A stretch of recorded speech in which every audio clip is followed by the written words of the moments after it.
जोड़ने की जरूरत है। वो हमारे ही अंदर है कि वो है सब जगह पर नजर आता नहीं, और योग साधन के बिना उसे कोई पाता नहीं।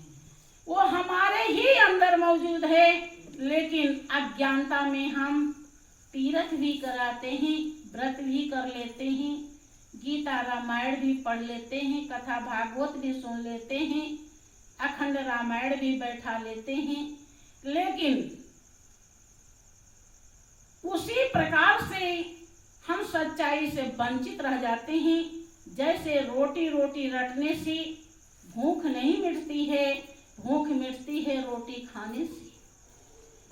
के खाण खाण कहन से मुंह तो मीठा नहीं होत, और मुंह तो मीठा होता है खाण ही के खान से। के नीम नीम कहन से मुंह तो कड़वा नहीं होत, और मुंह तो कड़वा होता है नीम के चबान से।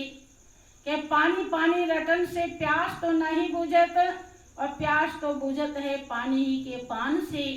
के राम राम कहन से मुक्ति तो नहीं होत, और मुक्ति तो होत है राम की पहचान से। जब तक राम की पहचान नहीं होगी तब तक वो आप ही के अंदर है और सब करता धरता है, उसके बिना एक पत्ता नहीं हिलता, लेकिन उसका लाभ आप नहीं उठा पाएंगे। शांति है तो उसी में है, सुख है तो उसी में है, आनंद है तो उसी में है। आज तक जिस किसी को सुख शांति आनंद मिला तो उसी में मिला, इसलिए उसे गुरु ज्ञान से अपने हृदय में पहचान करके परिचय करके उससे प्रेम लगा करके अपने जीवन नैया को इस पार से उस पार कर लें। अर्थात जिसने सब कुछ किया है उससे दिल लगा लें। किस प्रकार से इस संसार में कोई उसके अलावा अपना नहीं होता है, सभी स्वार्थ के मित हैं। एक समय का जिक्र है, एक अत्रि नाम के प्रोफेसर थे, अध्यापक थे, जो कॉलेज में बच्चों को पढ़ाते थे। उसी कॉलेज में उनकी लड़की भी पढ़ती थी जिसका नाम अपाला था। एक दिन वो स्कूल जा रही थी, उम्र ज्यादा बड़ी नहीं थी, छोटी ही थी। उसे रास्ते में एक संत मिल जाते हैं। उसने संत को प्रणाम किया, नमस्कार किया। जब नमस्कार किया तो संत ने अपनी दृष्टि उस लड़की के ऊपर डाली। जब ध्यान से देखा तो उन्होंने उसके जीवन में जो आगे विपत्ति आने वाली थी उसको जान लिया। उन्हें दया आ गई। संत हृदय नवनीत समाना, और कहा कवियन पर कहा न जाना। संत का हृदय मक्खन के समान मुलायम होता है, क्योंकि वो परमार्थी होते हैं। वो दूसरे के भलाई के लिए जीवन धारण किए होते हैं, इसलिए उनको दया आ गई। वो सोचने लगे कि इस बच्ची को अगर सच्चाई का बोध हो जाए कि इस दुनिया में मालिक के सिवा कोई अपना नहीं है, जब उस पावन सत्ता से, पावन नाम से ये अपना रिश्ता जोड़ लेगी तो ब्रह्मा का लेख मिट जाएगा। मंत्र महामन विषय व्याल के और मेटत कठिन कुंक भाल के। जो ब्रह्मा ने छठी के रात्र में उल्टे कर्म लिख दिया है, वो भी प्रभु के सच्चे नाम के प्रभाव से कट जाता है। उन्होंने सोचा जीवन का ध्येय और लक्ष्य इस बच्ची को समझाएं। वो समझाने लगे कि बेटी तुम कहाँ रहती हो। उसने बताया हम यहाँ रहते हैं। हमारे पिताजी कॉलेज में अध्यापक हैं, प्रोफेसर हैं, मास्टर हैं। मैं पढ़ने जा रही हूँ। वो समझाते हैं कि बेटी, इस संसार में जो माता पिता हैं, क्या तुम जानती हो कि उन्होंने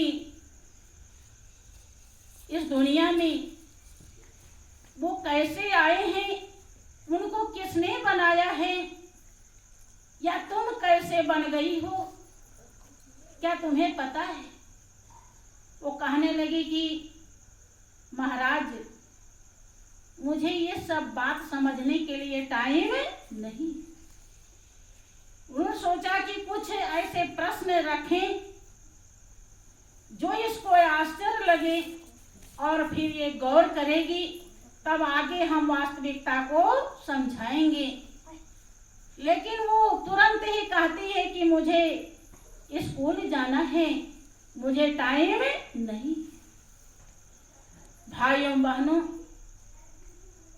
ये सच्चाई वही समझ पाता है जिसके जीवन में महान और पवित्र संस्कार होते हैं। पावन संस्कार नहीं है तो आप अपने जीवन का उद्धार, भलाई नहीं कर पाएंगे, अर्थात आत्मा की पुकार नहीं सुन पाएंगे। आत्मा जिसके लिए प्यासी है वो प्यास नहीं बुझा पाएंगे। लड़की जब चली जाती है तो संत आगे बढ़ जाते हैं।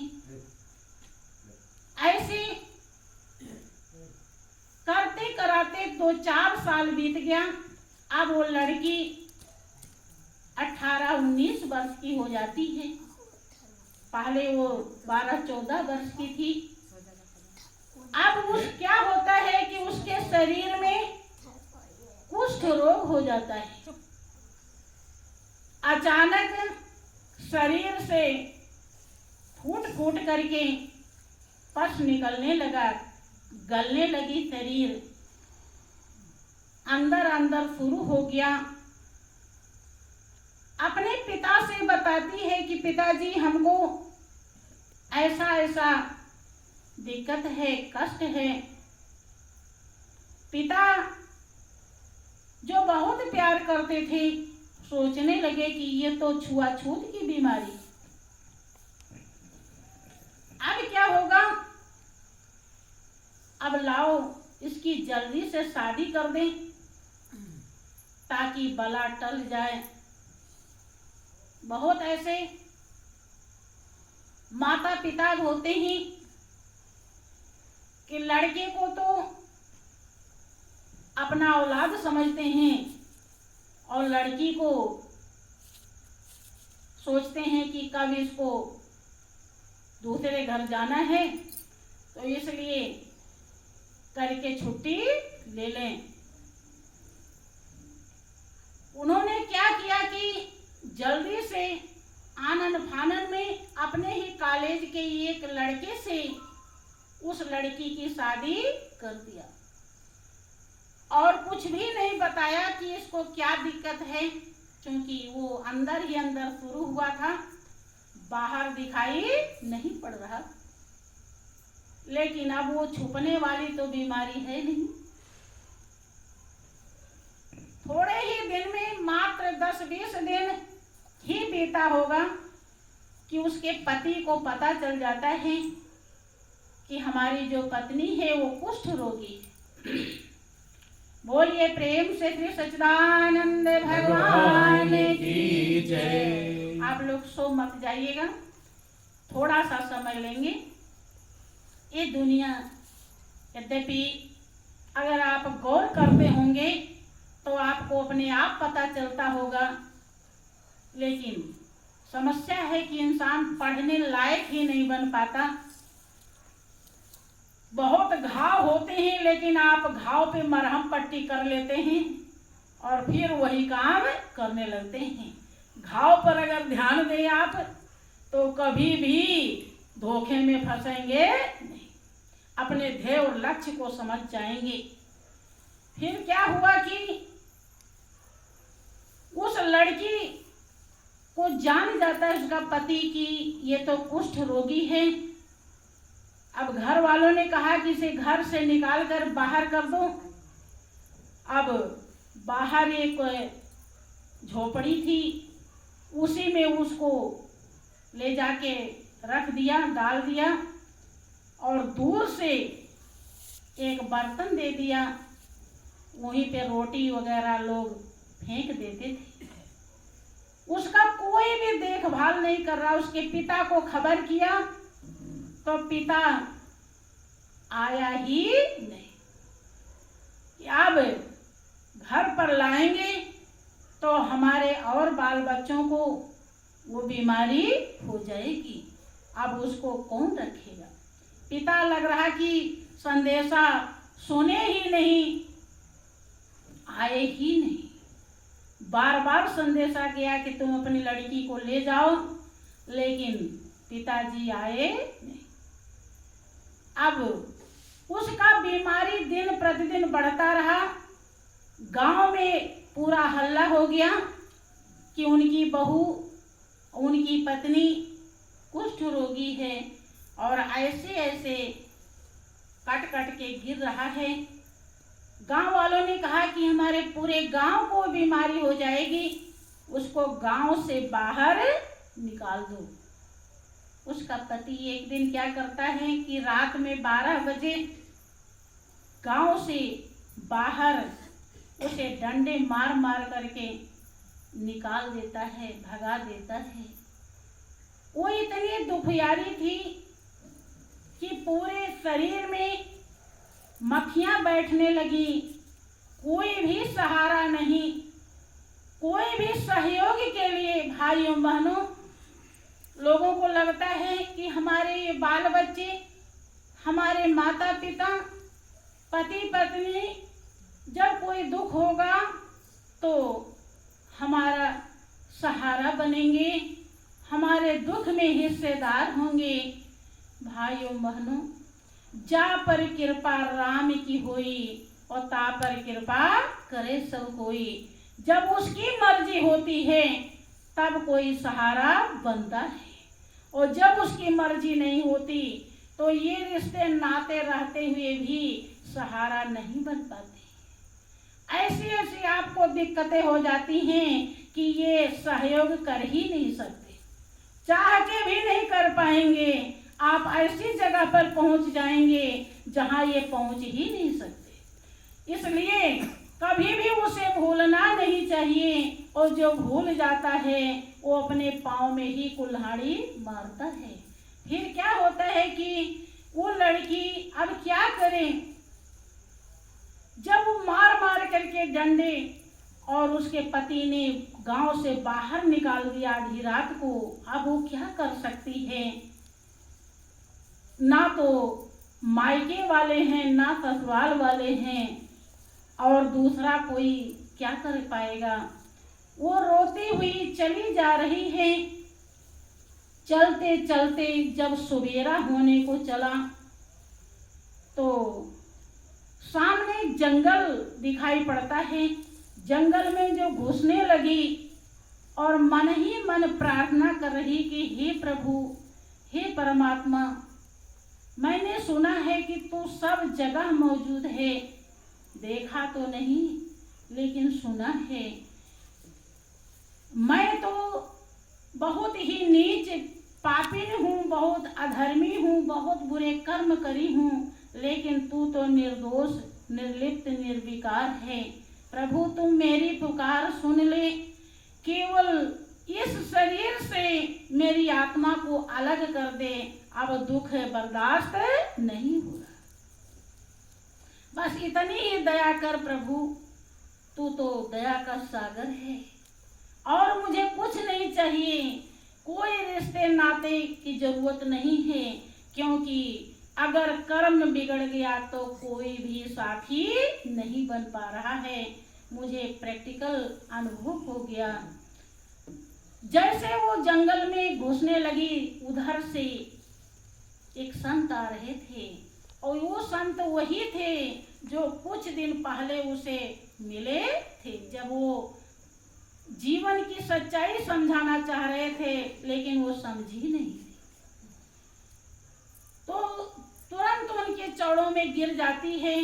संत उसकी बाह पकड़ कर उठाते हैं, तभी हर जगह से उसका शरीर फूट फूट के बिगड़ गया था, खराब हो गया था, लेकिन फिर भी उन्होंने कोई घिन नहीं किया और उठाया। जैसे उठाया तो जो अथाह पीड़ा हो रहा था उसके शरीर में, वो पीड़ा बहुत कम हो जाता है।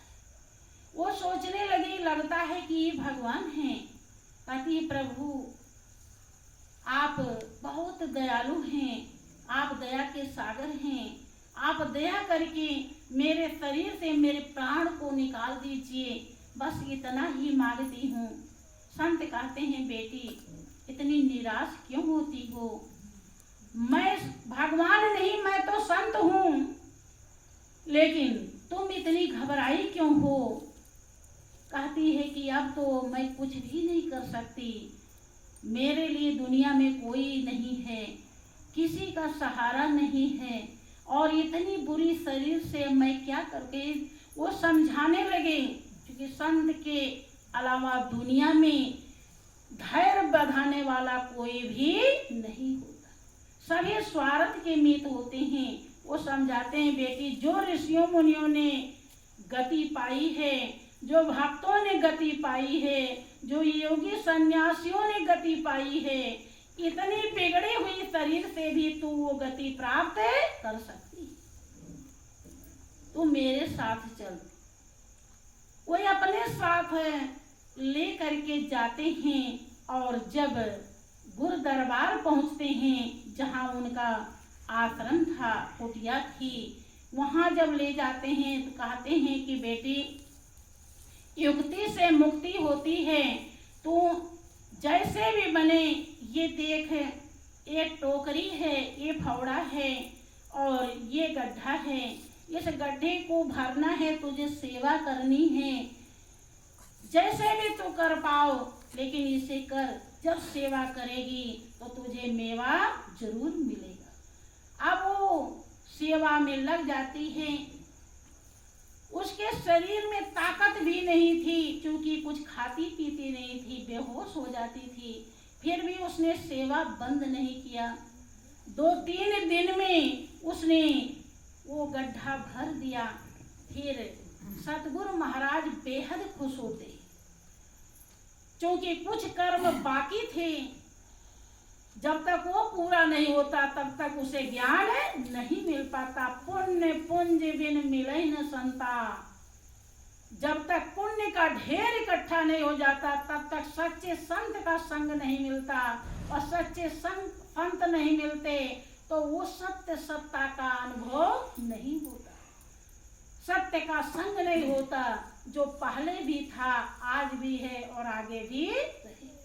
जब उसे सच्चा ज्ञान देते हैं तब मालिक का उसे दीदार होता है। जो बात दवा से हो न सके वो बात दुआ से होती है, और जब कामिल मुर्शिद मिलते हैं तो बात खुदा से होती है।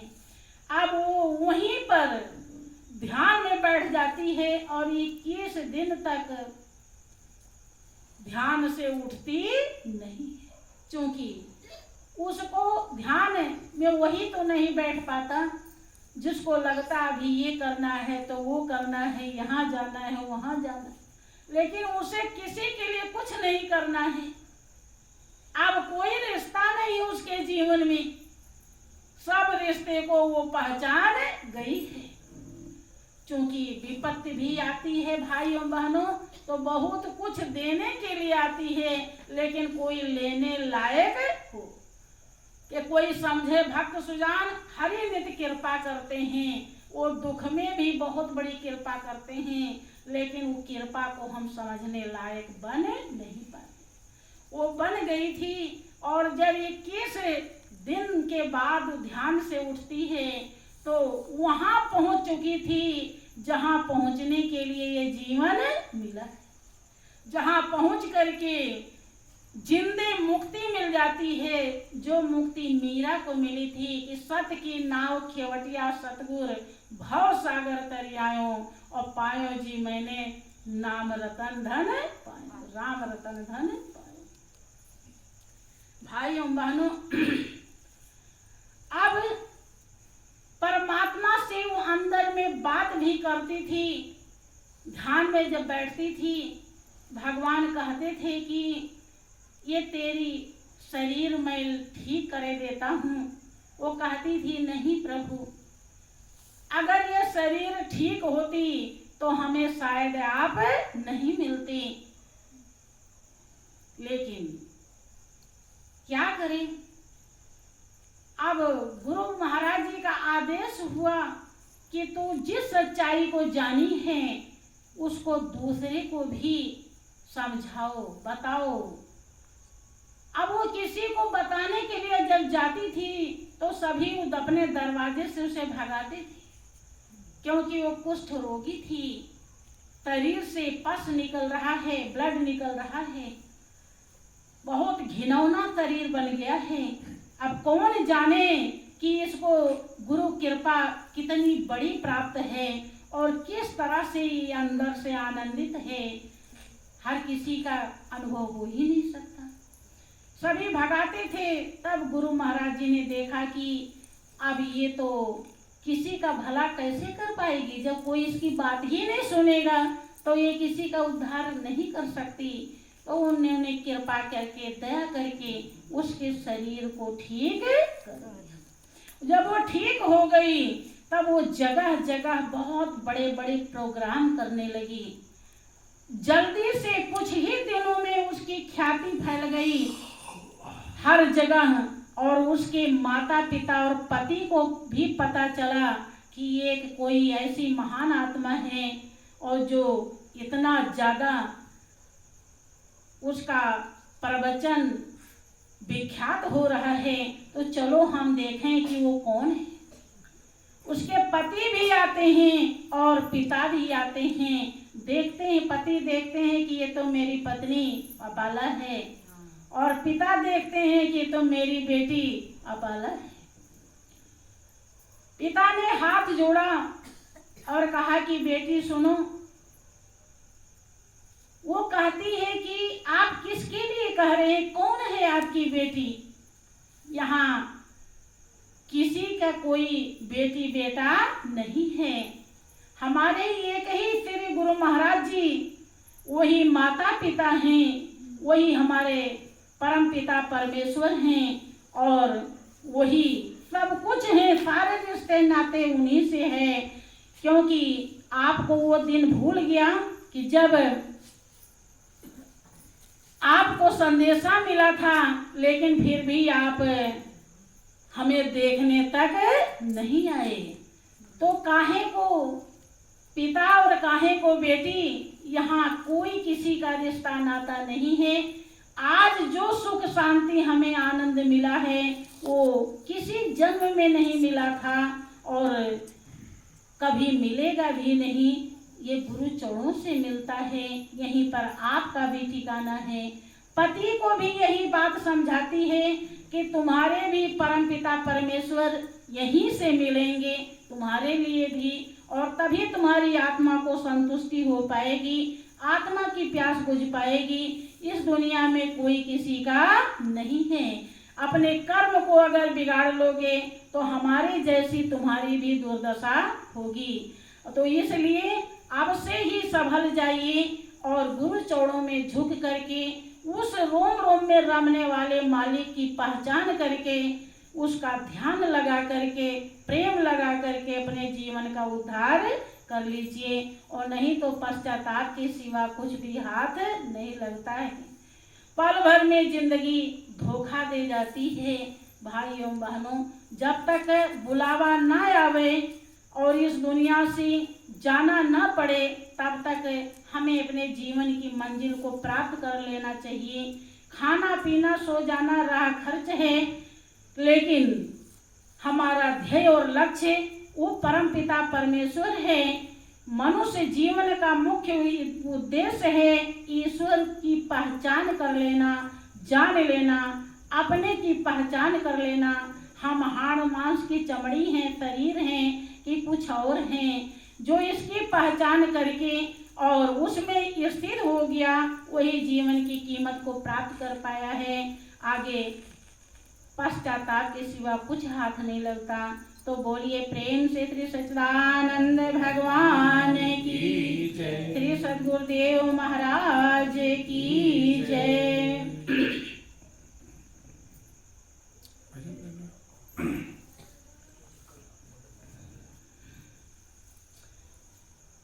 भजन बिना नादान उमर खोदई सारी, भजन बिना